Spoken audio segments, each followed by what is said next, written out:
Leadership. As John Maxwell says, everything rises and falls on leadership.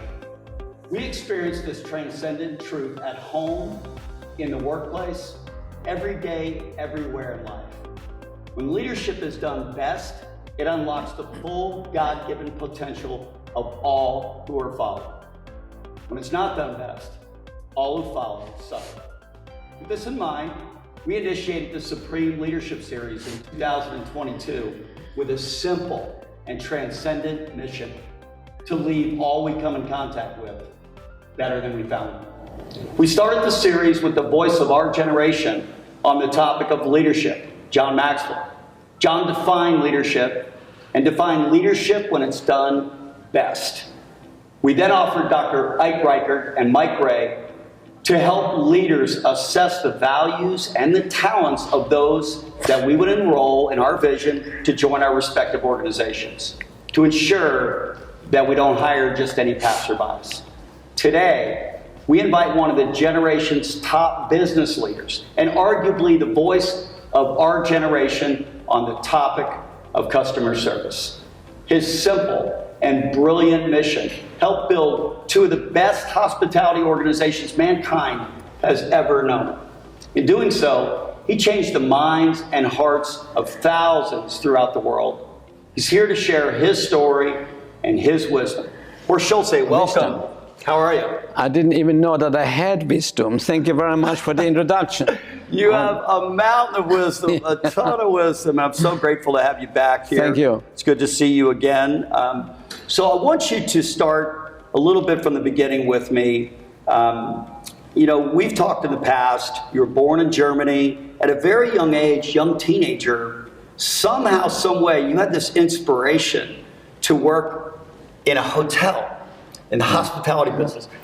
Tell me about that. Yeah, I don't think that had anything to do with leadership, but I kind of, for some reason, I don't know why, I went to my parents when I was 11 and told them that I would like to work in a hotel. I had never been in a hotel. I had never been in a restaurant before, literally, because this was right after war years. But my parents, of course, answered with, yeah, fine, because they didn't take it serious. But I went on with it. Eventually, they realized they couldn't talk me out of it anymore.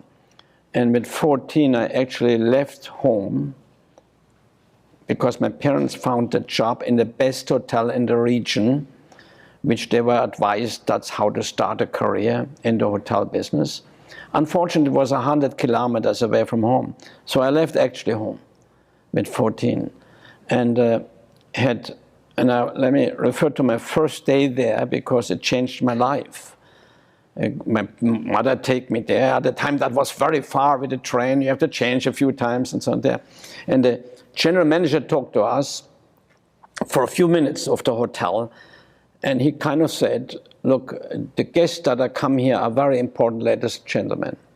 Essentially, he said, you are not. And he said, and you are here to learn how to take care and serve them. Now understand, don't be envious. They are very important, ladies and gentlemen, and you are here to learn how to really serve them. Next, I talked to the maitre d' of the hotel. That's the gentleman where I actually took care of the apprentices, busboys in the hotel. And I was living in a dorm room, and I was moving in that day. And he told me, in a sentence, he gave me many messages. He was a leader. He said, tomorrow, show up at 7 o'clock. If I meant 7 or 1, I would tell you so. 7 o'clock. And don't come here to work. Come here to create excellence in what you're doing. Now with 11, with 14, that went over my head.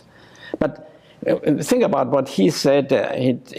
He established principle. He established control by saying not 7 or 1. He established discipline by that. He established so many things. And at the same time, he said he established standards, not just working, but creating excellence. And after a while, I understood what he meant. I didn't understand at that moment. So we have a picture of two leaders. We have the general manager, Yeah. who basically does what most leaders do in business, which is to relegate you to just being a productivity widget. That's it. Okay? Exactly. And then we have the maitre d', who, as I've joked with you in the past, I think I owe him some money. I think you definitely owe him some money. Yeah. Because he sewed into your life at that point this mission, if you will, a feeling about yourself in a certain way that no matter the job that you're doing it excellently is a worthwhile idea. And when you do it excellently, the chance for the next opportunity obviously opens itself up. Sure. But Exactly. you feel a certain way about yourself. Sure. So that maitre d' was quite the leader, Horst. When you think about it, if we do things with excellence, we are fulfilled. I mean, that is being connected, doing excellence, doing excellent. It's fulfillment in life. And you're right. And it's funny you say that, because I think that very often that general manager saw me as somebody to fulfill a function.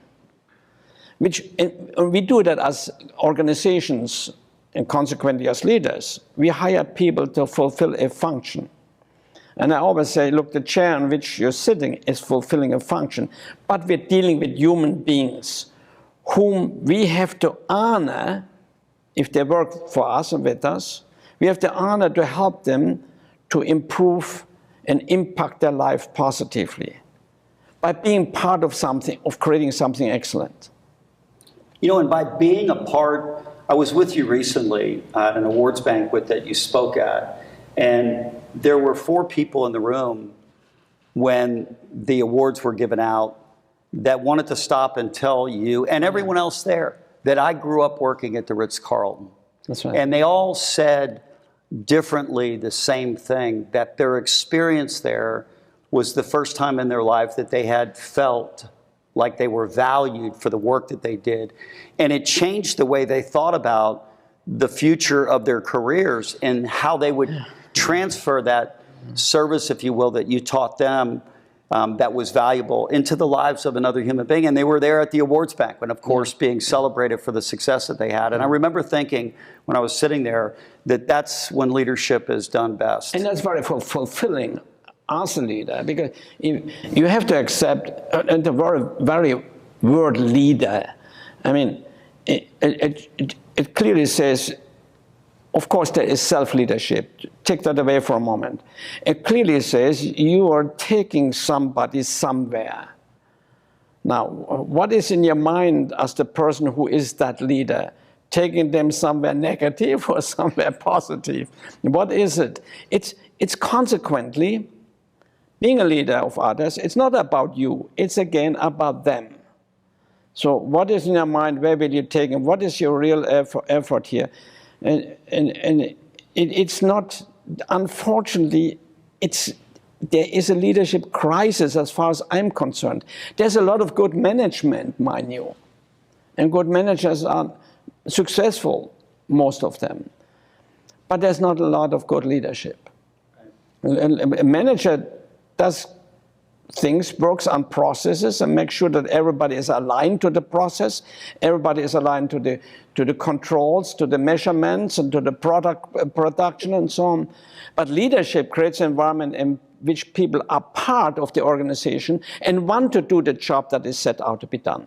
When that maitre d' deposited into you, what happened was not only did they change the destiny of your life, he changed the destiny of your life, but of your children's lives, of all the people that you ever led and coached, because he made you aware of something that's a fundamental transcendent truth, which is that we're all valuable. Yeah. And to the extent that we lead by unlocking the value in each individual, that's when we've done something best. I always think about when our folks go home at night, if they're not better moms and dads, if they're not better sons and daughters, if they're not better in the community as a result of knowing us, then we haven't done what is possible to do.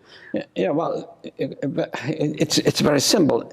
We have to accept as leaders that the people who work with us or in our organization spend more of their waking life with us than outside.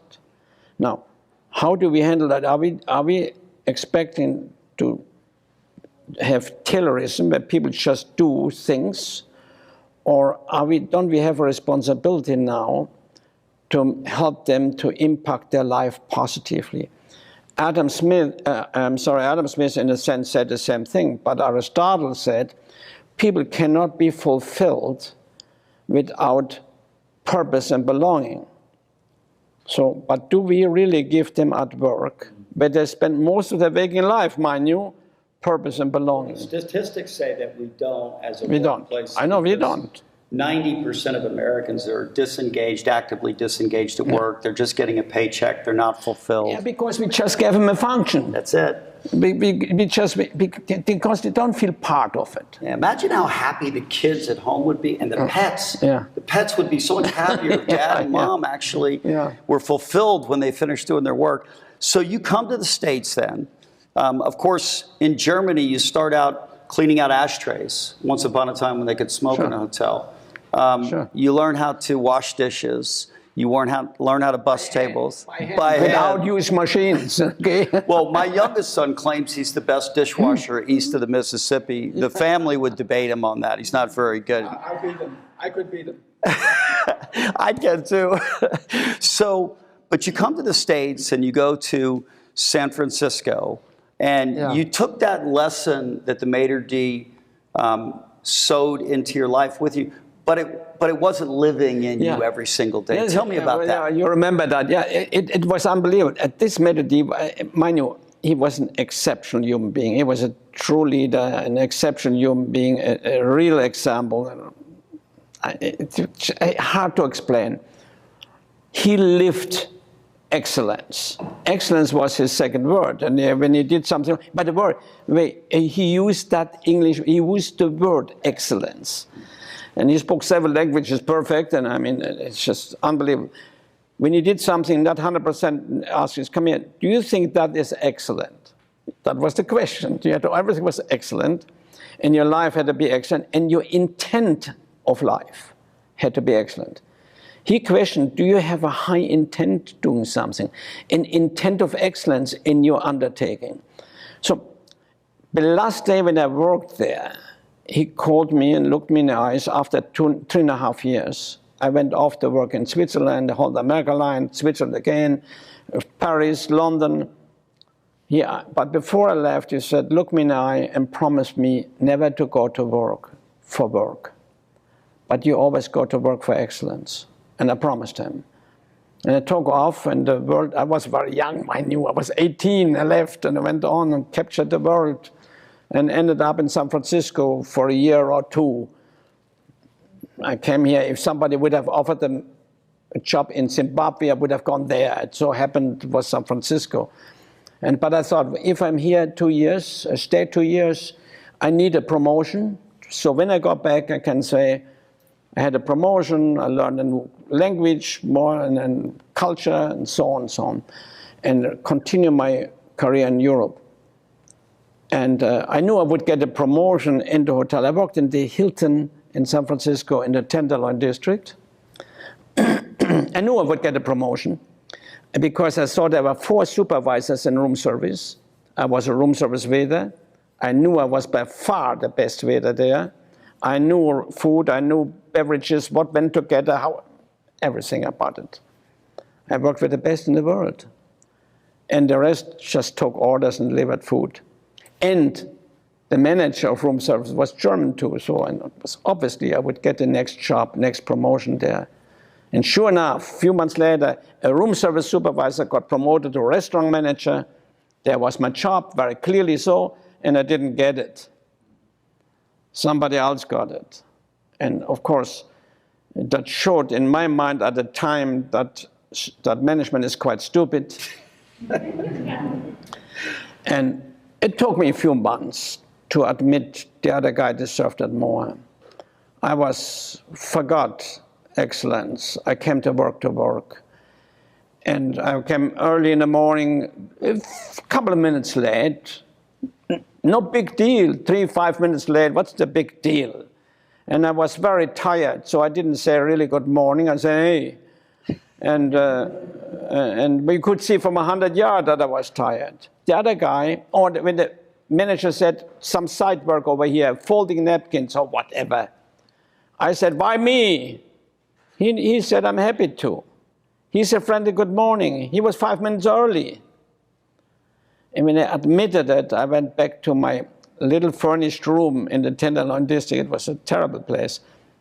And talked to the maitre d'. He wasn't there. He didn't show up. He had passed away, and he didn't show up, but I talked with him. And I apologized that I went to work and not go to work for excellence. And I promised myself that would never happen again. But I had to lead myself so it would not happen again. I had to create processes. I wrote on the mirror where I shaved, go to work for excellence. Wow. And I got my promotion. And I went on after that. It was a rocket ship career that I had. Yeah, rocket ship, I'd say. It's still going. So the maitre d' deposits a seed in you, and then the event, adversity of not getting the job, is what actually, because you own responsibility finally. You own up to it. I own that I have to lead myself to what I had promised to do. When people are not in leadership, they don't think they lead. But of course, the person in the mirror, we're all leading. Yeah. Right, we're responsible there first, and then that's first. That's first. The same thing. I mean, Pat, if you talk about leadership to a group, they usually think about them up there. Think about yourself first. What is your high intent in what you're doing? What's your high intent in life? What's your high intent in all your undertaking? Excellence is not an accident. It's the result of high intent in anything you do, and hard work to get it done. You know, it may not seem like we have a lot in common, but I was fired 4 times at Publix when I was a kid. I probably have the all-time record of getting fired 4 times and getting rehired. My dad taught me better, like the maitre d' taught you, but I didn't get it until I was in my early 20s, and then I got it. And my dad had said to me at one point along the way that if your name's on it, I don't care what it is. Take the garbage out, do this, do that. You should do it excellently. Well, that's it. Yeah. Yeah. I mean, and once you're in a leadership position, very clearly you have to. Otherwise, you're not a leader. You're a manager. You may be a good manager, but if you have people working with you or for you, which is a bit word with you, there has to be, as the leader, a high intent for their life too. So let's talk about fueling up the rocket. You're in San Francisco. You now know the game. You've been watching it happen at one of the world's biggest hotel chains at Hyatt. So you've learned the ins and outs of it all. And then an organization, a group here in Atlanta with 2 buildings, not a hotel, but 2 buildings. In construction. On construction. One was built and being built for the Holiday Inn. Yeah. And one was being built for the Marriott. That's correct. Right. Yeah. And they invited you to be a part of creating a vision for a future organization, hospitality, hotel organization.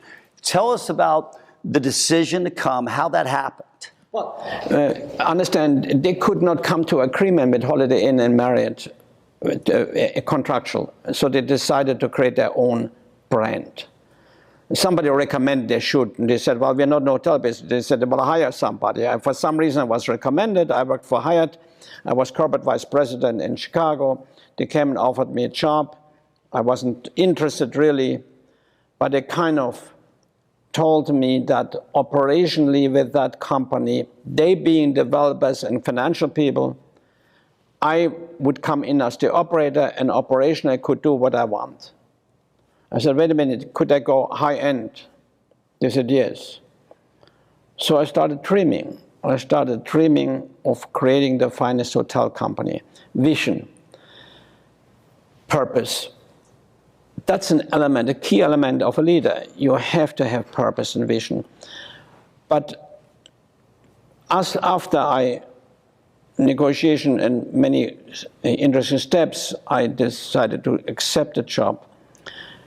But I really agonized. Is the vision that I have good for all concerned? And I believe that is truly essential for a leader.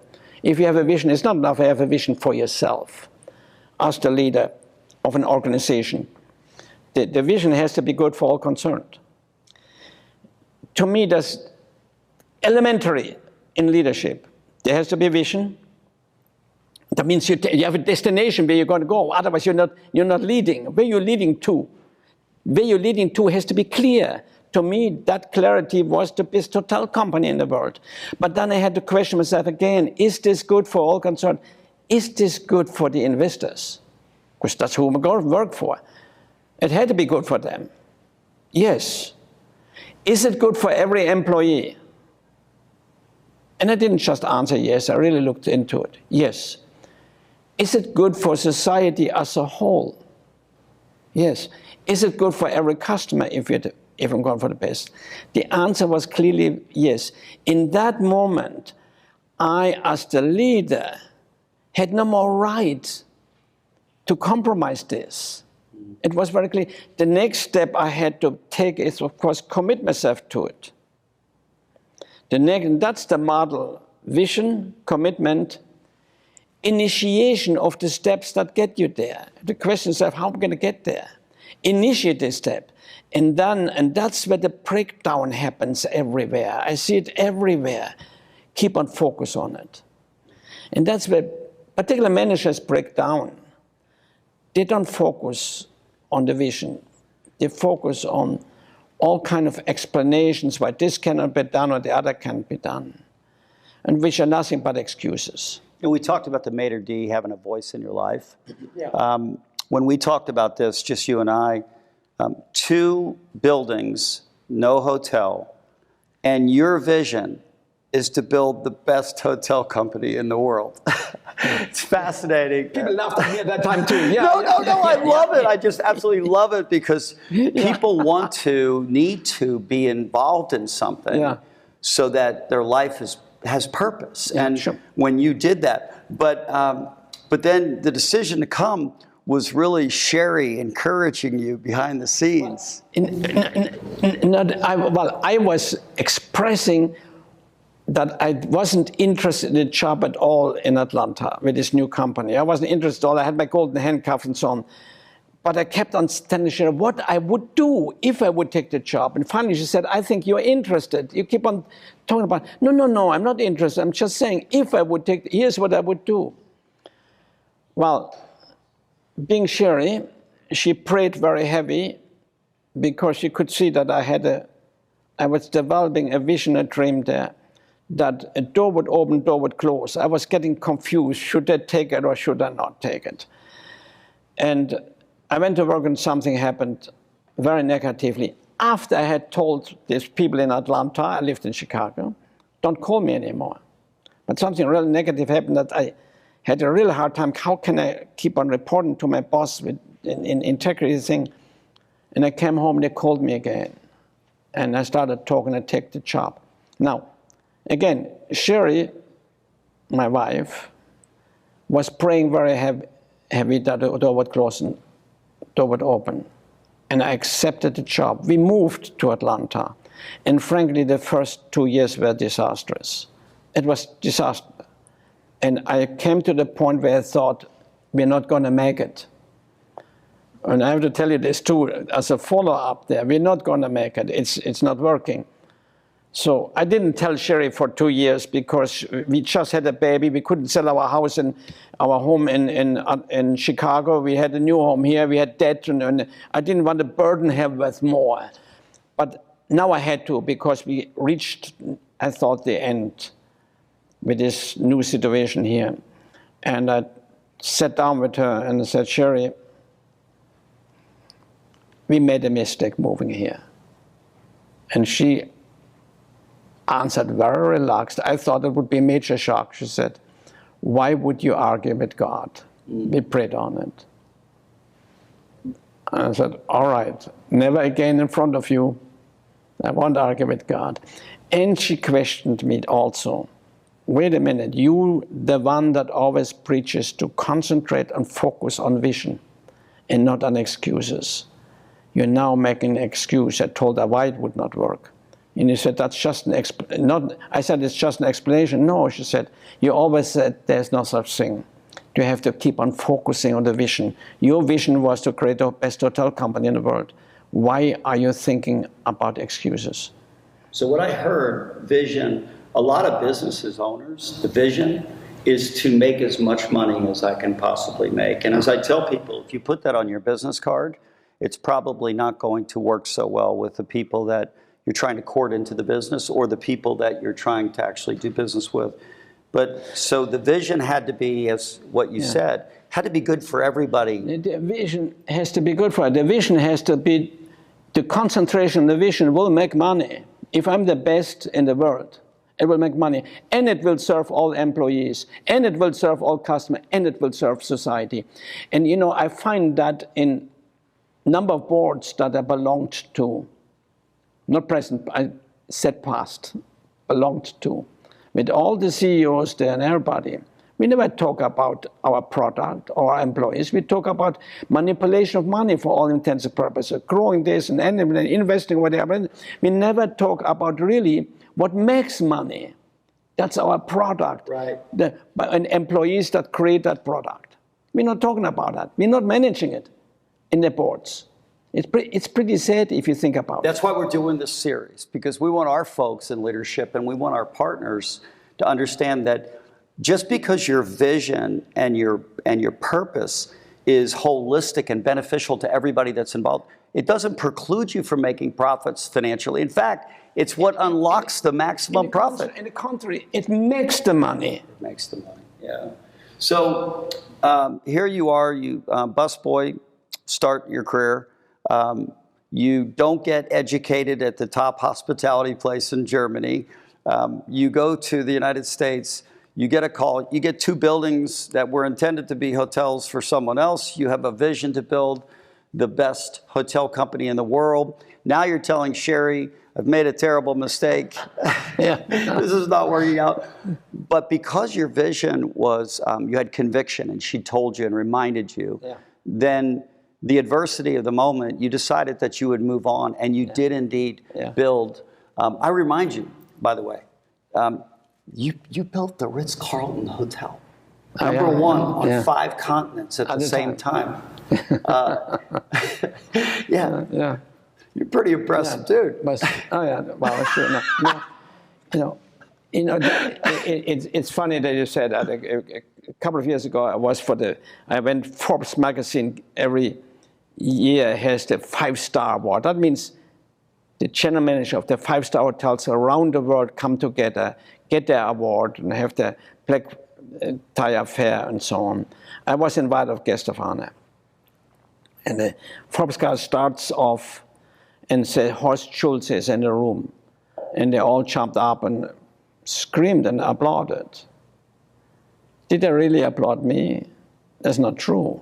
They applauded the image of Ritz-Carlton, which was created by busboys and doormen and waiters and maids and chefs and so on, and engineers. It was done by many people. It wasn't done by me. So the fact is that they, though, if any one of them looks for a job today, if there are 100 others, they will be selected because they have also created the image for themselves. And that is so true, which would capture, again, and that's where you define yourself, at work. And so as a leader, that is an ultimate responsibility that you help for the employees, that you define everybody as people of excellence by creating excellence. You know, it's not just the product. That's how you are. That's how they define themselves at work. They don't define, and you know us as leaders, we don't define ourselves at home while we watch TV. It's while we're creating something of excellence and not just fulfill functions and get by. So you enrolled people in this vision, audacious vision, to become the best hotel company in the world. And then, ladies and gentlemen, the mission, serving ladies and gentlemen. How did that come about? Well, back to the old Method. And a typical German upbringing, I worked there as an apprentice, as a busboy. And once a week, typical upbringing, going to hotel school. All the kids from the area work in hotels and restaurants come to that school. After 2 years, by that time I start to understand what excellence is. From the Maitre d' living it, and the teacher asked us to write an essay, what we now, 3 pages, a note because I still have it, what we now think of the hotel business, of our business. And I went back, given a thought, working that evening in the restaurant, and then Maitre d' walked into the room. It was, again, defining moment in one's life. And I saw him approach a table, and it became clear to me, I had seen it before, but it never was clear, that the guests were proud that he came to them. And when I started writing my essay, I contemplated that, and I wrote about it. And it was clear they were proud that he came to them because he had defined himself as an outstanding gentleman there. And everybody in the room really thought he was the most important person in the room. Realizing, wow, wait a minute, I can define who I am no matter what I'm doing. Because I remember that the village where I came from was laughing that I went to an hotel business, which was not honorable at the time. They're not laughing anymore, are they? No.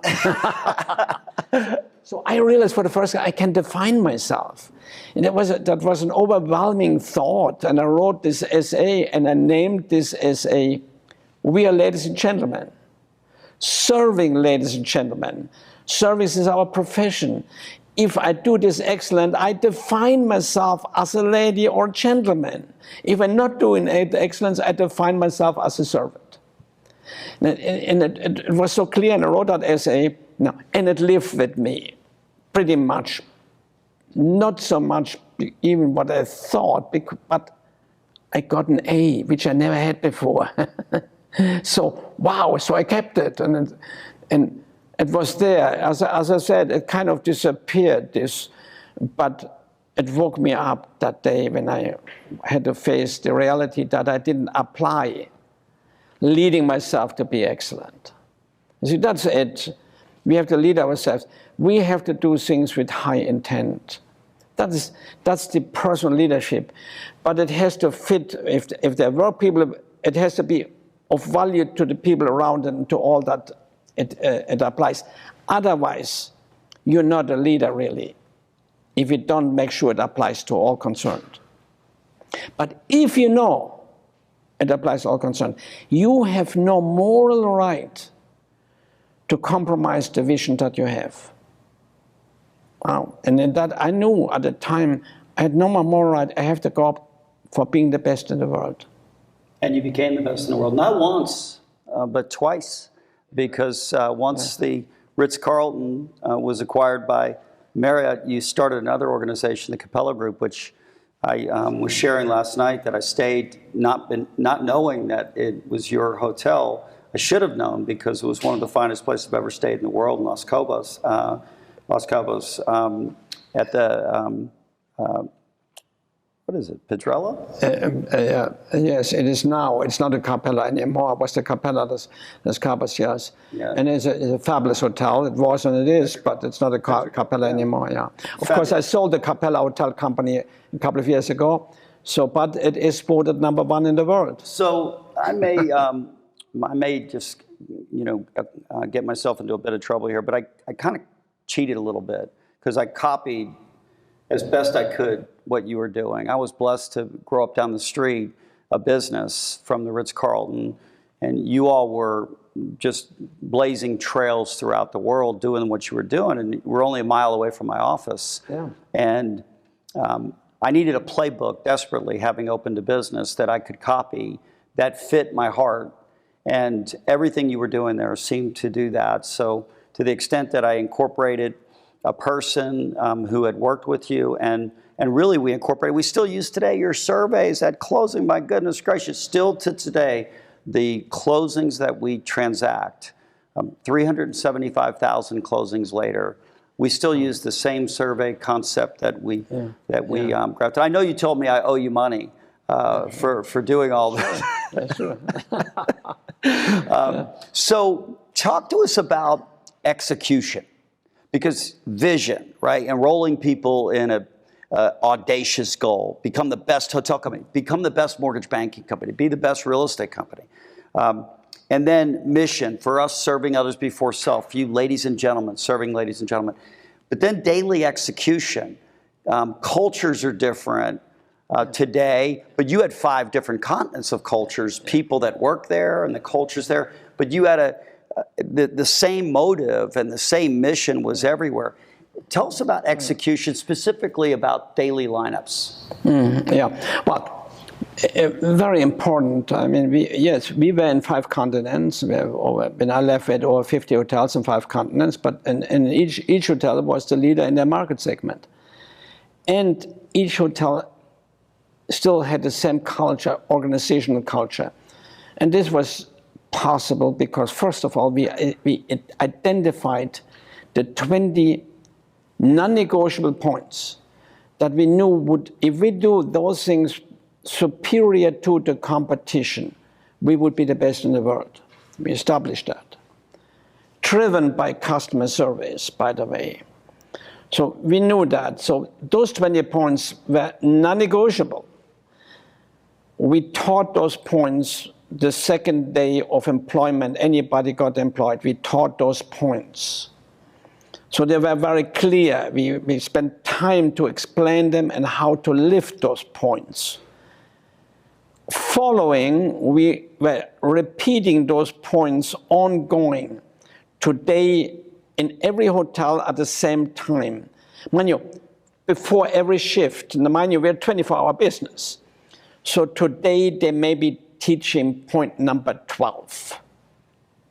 The same in every hotel around the world. So that the same narrative was taking place in every hotel around the world. But at the same time, we shared what was going on in the company, belonging in every hotel around the world. We also shared news. We have just signed a hotel in Nanjing, China, which will open in 2 years. That was shared with everybody. At the same time, we shared a comment by the customer, by the guest, about that non-negotiable of the day. Number 12, for example, was a very easy one. But it was very clear, it was important that if someone asks direction, do not point, take him there. But what we taught, that was the written piece, but we taught our employees then, while you take them there, have conversation, create a relationship. And that conversation should be, have you tried our restaurant? Everybody seems to love it. So you have a conversation, you're selling something at the same time while you're taking them there. Well, that would be repeated today, number 12. In 20 days, it will be repeated again.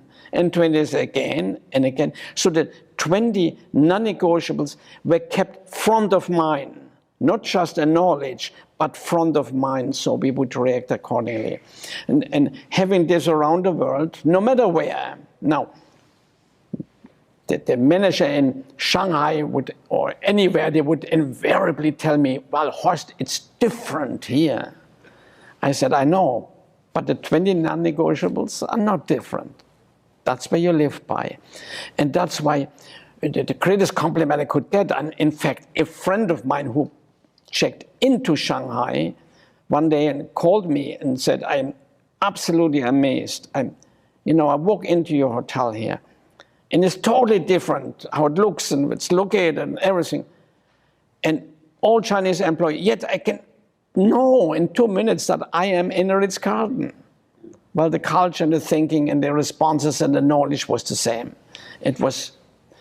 A process was created to transfer all that into every organization. You know, the Ritz-Carlton I've stayed at plenty of times in my life. I've been blessed. I always have noticed that the rooms aren't necessarily any bigger. They're about the same size as what otherwise you would spend less for, right? But what's different is the moment you walk in, there is beautiful flowers, and then there's a greeting that people give to you, and you can feel they're happy you came. Yeah. And when you're going to travel, whether it's business or whether it's pleasure, traveling is not fun, but when you get someplace, it can be. really good as long as the people and the culture. So thank you so much for creating that place, because I've had so many amazing experiences there. And I was sitting here listening to what you were saying about excellence a few minutes ago. And I texted you a couple of years ago a picture of me and my boys at the Laguna Niguel. Yeah. And I was like, thank you for making such a beautiful place that we can share together. And you go, I screwed it all up. And I was like, and most people in the world, if they look at that hotel and stay in that hotel, the last thing they would think is the fellow who created the whole thing screwed it up. But you're always focused on how could I do things better? Talk to me about that, about people having exchanges with other human beings and doing things, and how you program yourself to always wonder how you can do things better. Well, you have the number one thing you have to do, you have to keep on listening to your market. And incidentally, your market changes. What they said today is absolutely essential, and what is impossible is different tomorrow. And if you don't change with the market, if it is your idea, if it's your thought, you're already going in the wrong direction.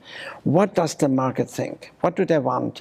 How do they change? And so you have to keep on, and that's why you make survey. I heard somebody the other day, a few days ago, making a speech and say, survey is wrong, survey is silly. It's absolutely insane. I mean, you heard that. What do you mean? It's about you, not about the market. So first of all, you listen to the market, and you heard. But I learned also something. Once mind you, I retired with Ritz-Carlton. I was nearly 65. And with 65, I started a new hotel company, Capella, as you said, was voted #1 in the world now. Once you finish, step away from something, all of a sudden you remember with pain how you should have done it different. Even today, with 83, I'm tempted to start another hotel company because of all I did wrong with Capella. Can I invest?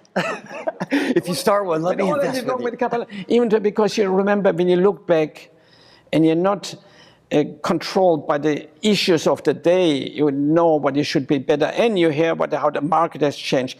I listened the other day to a speech, a famous hotel owner made a speech about the industry today, and said, everything has changed. Everything has changed. And everything. Well, it's not true. Not everything. Yes, some special demand, but the key element do not change. That is that the guest wants to be respected, that they want a clean place, that they want to be honored, that they want to have value for their dollar. All those things do not change. Small pieces in between change. And that means they want to be taking care of their new thinking. That hasn't changed either. Now, the means, and that's why I said, man, I wish I could start one more time, because the technology of knowing more has changed. In other words, really delivering what the customer really wants. That possibility has become so much greater. So we've talked about this multitudes of times. We survey our customers, and I'm so grateful we do, because I look forward to every month listening to my customer tell me what not to change. Yeah, exactly. And then the few that we don't get it right, what we could and should do differently. So we're humans, so we get that feedback. As we've joked, we're happily married, both of us, because we survey our wives every year, right? And we recommend that other husbands survey their wives. In fact, I'm anxious to do that. No kidding. That sounds absolutely crazy. Every speech I make about business, I try to squeeze this in I'm doing it by saying everything is a decision, which is true in life. Your destiny is not coincidence. It's the decisions that you make in your life. In fact, your marriage too. For example, your marriage. I made the decision to have a very happy marriage and be in love, in fact, in my life. That's a decision. But once I make it, that's a high intent. Again, decision for excellence. Excellence in my marriage. Now, I have to now be committed to it. That's the model, remember? And I have to implement the things that get you there. But in order to implement that it works, I have to find out what to do right. So once a year, at least, I said to my wife, how can I be a better husband? So it's about the market. In that case, My wife is the market. It's not just about me doing it. It has to be about that person that I serve or that market that I serve. You know, you haven't talked about your book one time. Oh, yeah. Excellence Wins. It's an amazing book. We require that, by the way.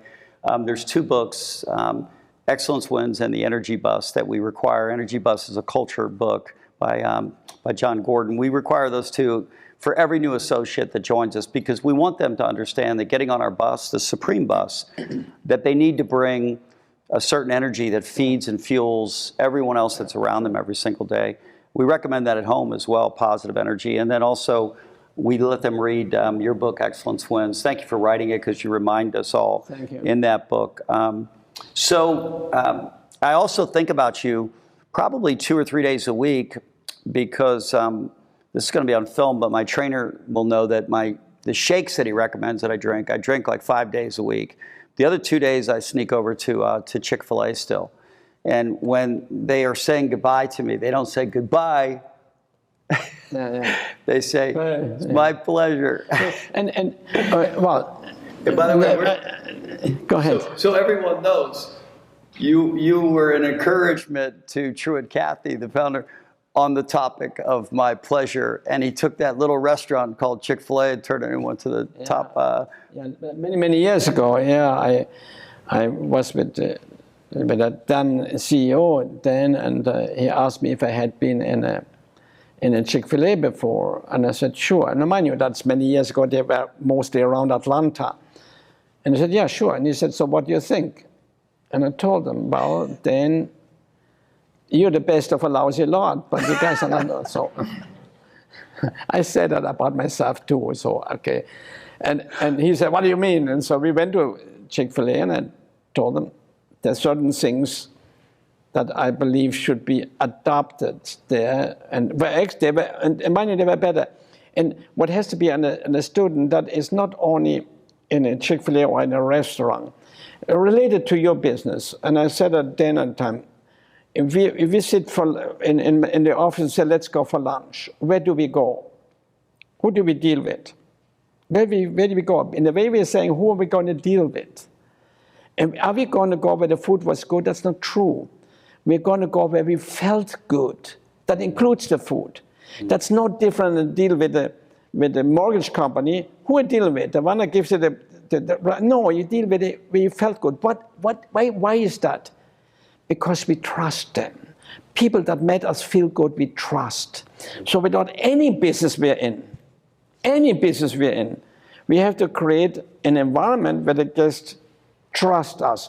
We talk about loyal customer. What is loyalty? Loyalty is nothing else, but they have developed trust in you. And I learned it from you. When I looked at the survey afterwards, 70% of the market says, I will deal with you if you take good care of me, even if I could get the same product next door for less money. Trust. And how is that trust created? By the product? No, by the relationship. By caring for them. And how would my employees care? Because they just here to fulfill a function? No, because if they feel part of the organization, if leadership has developed an environment in which they will feel part, in this moment they care and create loyalty in the customer. That's why leadership is so important. That's why management alone cannot be ever as superior as leadership to combine with good management is. You know, you're so right about the boardroom. Years ago, I was hiring a chief people officer to manage our people, our greatest resource. And most of the executives that I was recruiting and talking to, I'd ask them the question, do you report to the CEO? No. Wow. Every CFO, chief financial officer, reported to the CEO, but the human resources or people executive did not. And I thought, on the one hand, you're saying the most important thing is people as a CEO. Yeah. But then when they go into the boardroom, they talk all about the money, as you know, because you've been there just like I have. And I'm grateful that you've done it different. I'm grateful that you let us borrow your playbook because it's changed our company, our business, but it's really set a new standard in the mortgage business because there's no debate when we show up. The whole market has to respond to the standard that we're creating, which that's what leadership can do. It can actually bring everybody along and make everything better. But I mean, we know that you're setting new standards and best employer for how many times? I mean, come on, and all the stuff that you're doing. It's exceptional what you guys are doing. And actually, you are my hero. There you are. Yes, I love it. I love it. Ty, do we have anyone with us today on the panel that would like to ask some questions? We're going to take a few questions from the audience, Horst, that we've got some folks out there. Sure. So I will ask Ty to cue those up. So I wanted to know how both of you initially met. What was the first meeting that you came into each other's lives? Well, that's easy. He was stealing my employees from me. Well, Pat, that may have not been the best question for me to ask, but obviously you are both very good friends today.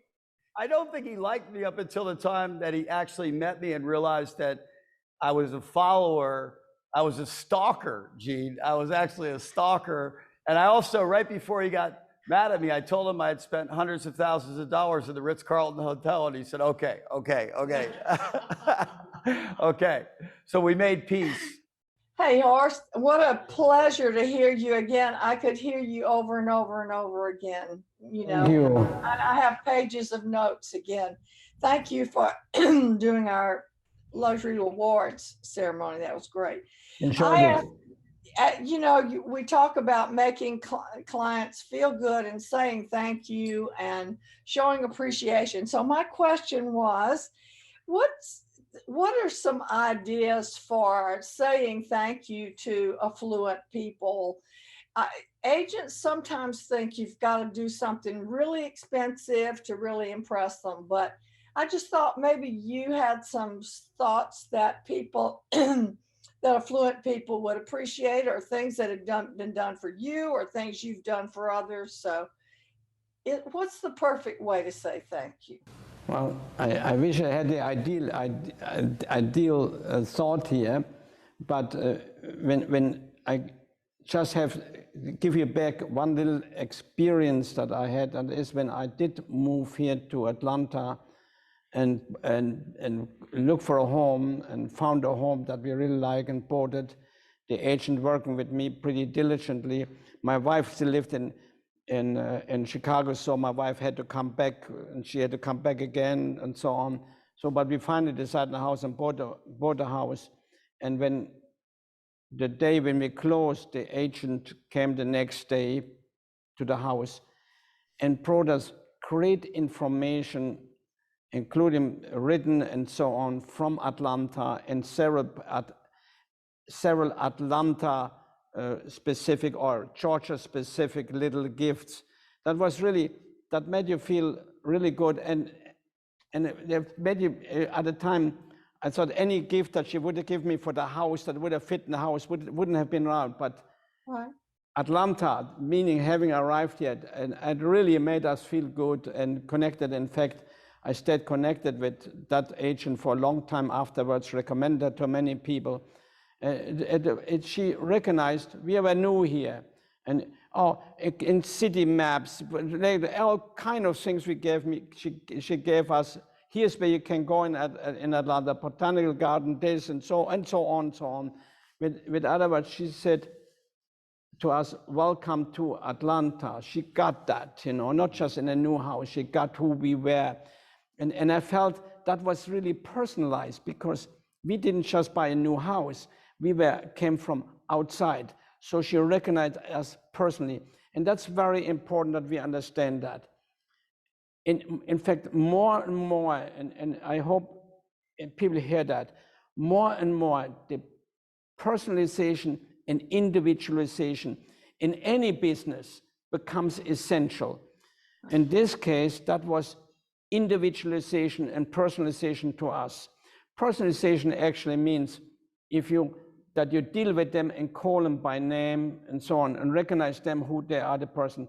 Individualization was done by them recognize we come from outside. If she would have known for example, that I like chocolate cookies and giving me also chocolate cookies, that is again individualization. Yes. So be sure while you have relationship with your customer, you learn their individuality relative to their desires, so you can individualize your thank you to them. Right. Thank you for that. And I teach that and I say that it doesn't have to be an expensive gift. It's really a personal gift that says, I know this and I know you like this. Individualized. Right. Individualized. Be sure you individualize. And I can't tell you the millennials, that's the huge difference between the millennials and my generation, the older generation. They said, do it my way, in everything. So be sure you individually, you learn the idiosyncrasies and fit your thank you, your relationship with them, individually, your relationship. And if you say thank you, your thank you has to be individualized and not just, here's another housewarming gift, blah, blah, blah. It's not respected. Hey, Kay. Yes. I just wanted to tell you that we should give a big shout out to Glenn for doing an excellent, the best work on Horst rebuild of his home, because that's right. Horst Schulze was a customer of Kay's husband years and years ago. Yeah. If you allow me to do it at this way, Kay, I didn't have your address, so that I couldn't write you back, but I got a gift from you that you don't know how much I treasure it. Talking about personalization, let me tell you, that was personalization. I hugged it. The only thing Kay and I would like back, Horst, is in gratitude, is if you open another hotel, we'd like to be early investors. Okay.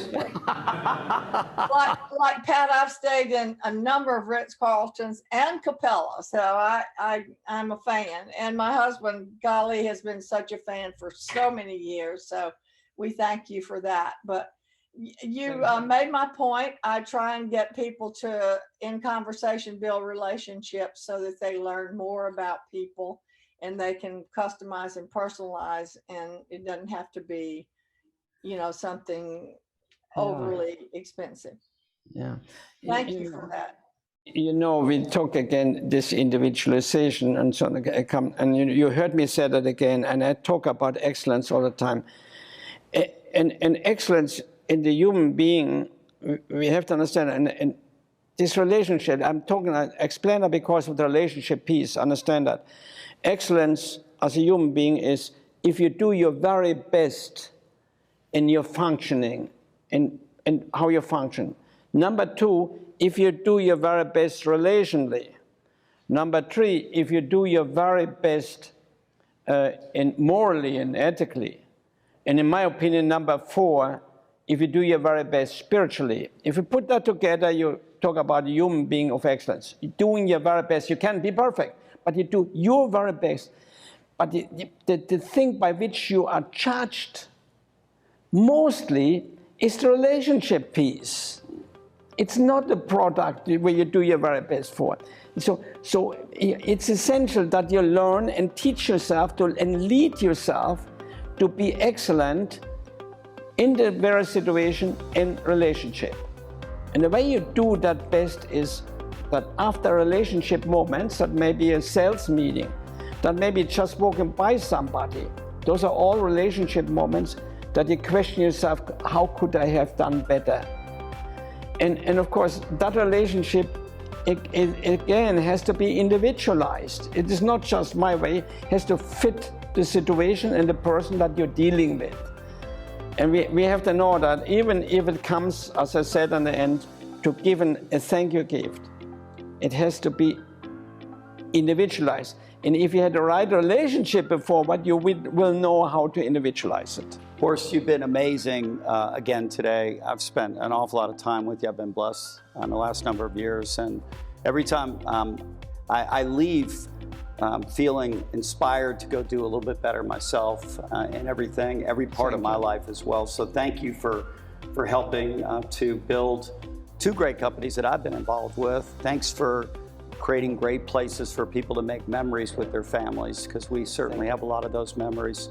Kay and Jean, thank you for being great partners of ours. And for all the leaders that are here today, what I took away, my big takeaway is simple is the possibility that can take place to create something extraordinary. And when we simply, in relationship, when we simply look in the mirror in the morning and pursue excellence in the relationships that we're in, when we're pursuing excellence every day, when we're owning responsibility for doing a little bit better and a little bit better and a little bit better, the possibility is extraordinary. And thank you for being a great story to remind us of all of that.